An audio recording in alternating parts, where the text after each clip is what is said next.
Mojtaba vows to fight on until Israel is erased from the map. But could Netanyahu's war hasten Israel's own undoing?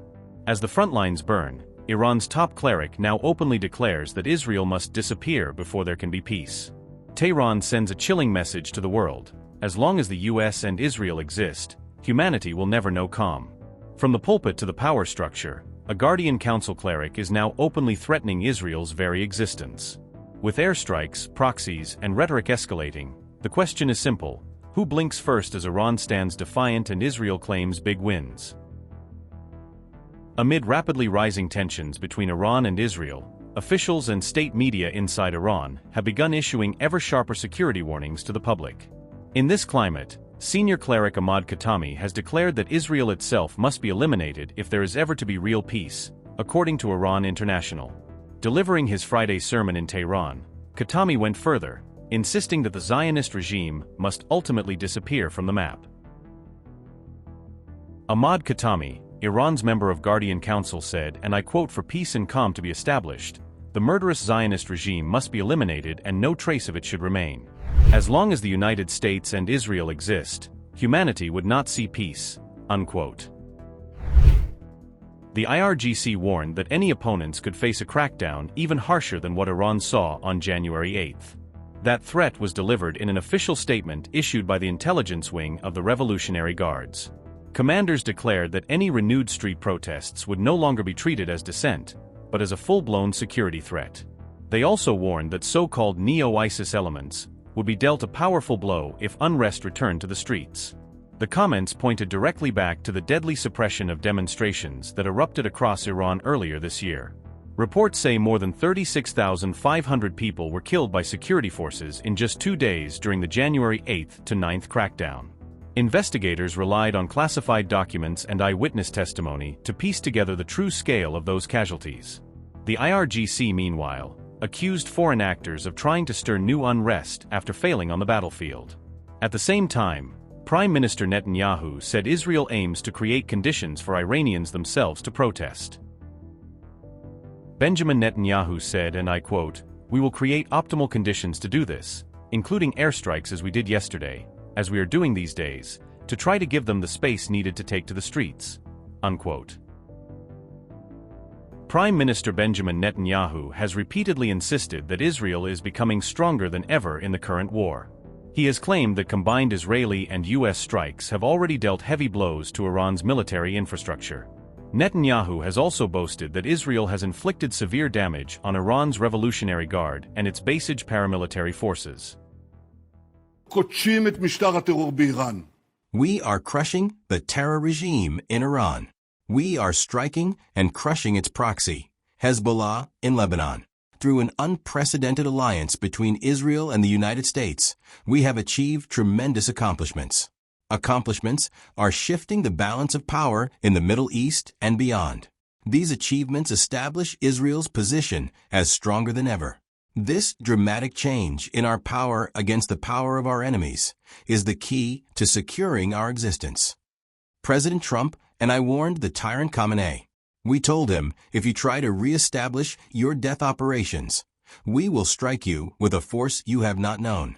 Not only did he not listen to us, he initiated a deliberate action to revive the nuclear and missile program, and this time to bury them deep, deep underground, beneath high mountains. If we had not acted immediately, within a few months Iran's death industry would have been immune to any harm. So we embarked together on a campaign, the United States and Israel, in order to continue what we did collectively, to prevent Iran from developing nuclear weapons, to prevent Iran from developing ballistic missiles that would threaten Israel, the United States, and the entire world. This is our goal. This is our goal. In a short time, we eliminated the tyrant Khamenei and many senior figures in the terror regime. We eliminated the old tyrant and the new tyrant Mojtaba, the puppet of the Revolutionary Guards. He cannot show his face in public. We are destroying the nuclear infrastructure, the missile and launcher arrays, the oppression bases, the regime's power centers, and many more targets. At the same time, we are working to promote another goal, to create the conditions for the Iranian people to be able to overthrow the brutal, tyrannical regime that has oppressed them for almost half a century. We are delivering crushing blows on the Revolutionary Guards and the Basij, both in the streets and at the checkpoints. And we are not stopping. I say to the Iranian people, the moment when you can embark on a new path of freedom, the moment is approaching. We stand by you, we help you, but at the end of the day, it depends on you. It is in your hands. Iran's Operation True Promise 4 has now entered a new and more aggressive phase, with fresh barrages targeting both U.S. and Israeli assets across the region. This latest wave of strikes began soon after Mojtaba Khamenei delivered his first message as Iran's new supreme leader, signaling a harder line against Tehran's enemies.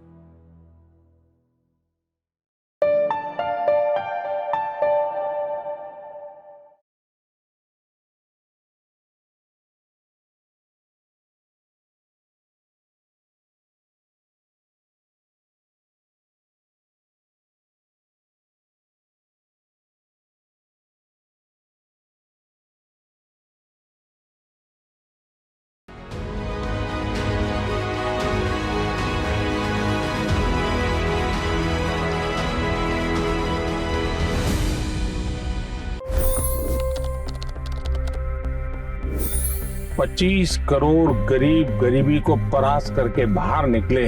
For the good of our nation, let's work together and let's truly make America great again.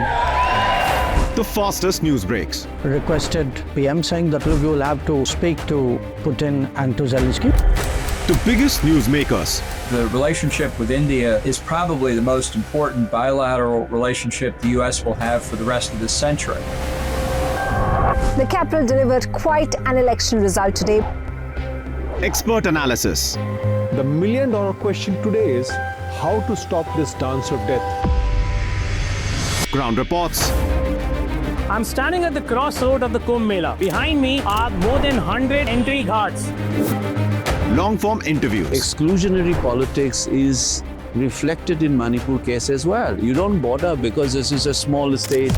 Deep dive into burning issues. It's often said DRC could be the richest country in the whole world. It's because of what sits underneath. Why exactly did the US topple the Sheikh Hasina government? HD videos. We don't just break news, we break it down.